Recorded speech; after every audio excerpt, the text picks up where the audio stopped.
She sleeps a great deal. Throughout the journey, she slept nearly all the time. Before sunrise and sunset, however, she is very wakeful and alert, and it has become a habit for Van Helsing to hypnotize her at such times.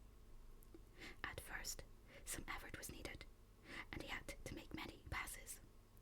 But now she seems to yield at once, as if by habit, and scarcely any action is needed. He seems to have power at these particular moments to simply will, and her thoughts obey him. He always asks her what she can see and hear.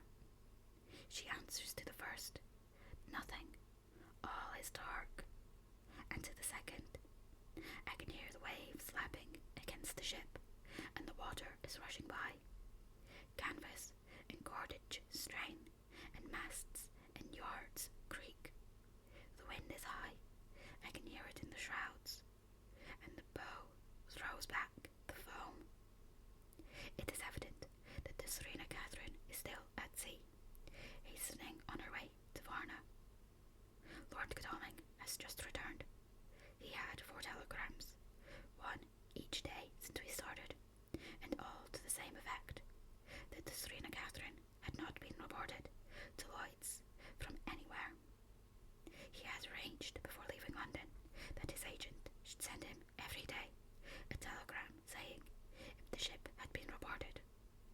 He was to have a message even if she were not reported, so that he might be sure that there was a watch being kept at the other end of the wire. We had dinner and went to bed early.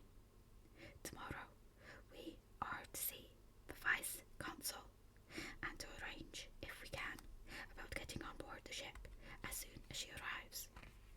Van Helsing says that our chance will be to get on the boat between sunrise and sunset.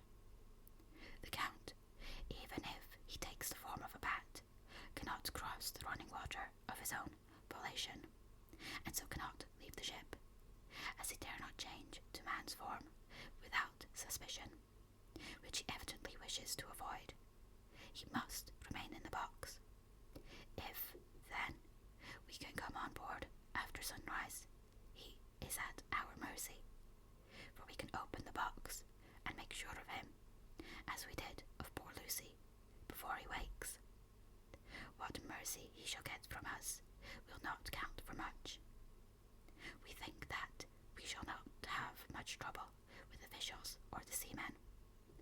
Thank God, this is the country where bribery can do anything, and we are well supplied with money. We have only to make sure that the ship cannot come into port between sunset and sunrise without our being warned, and we shall be safe. Judge Moneybag will settle this case, I think.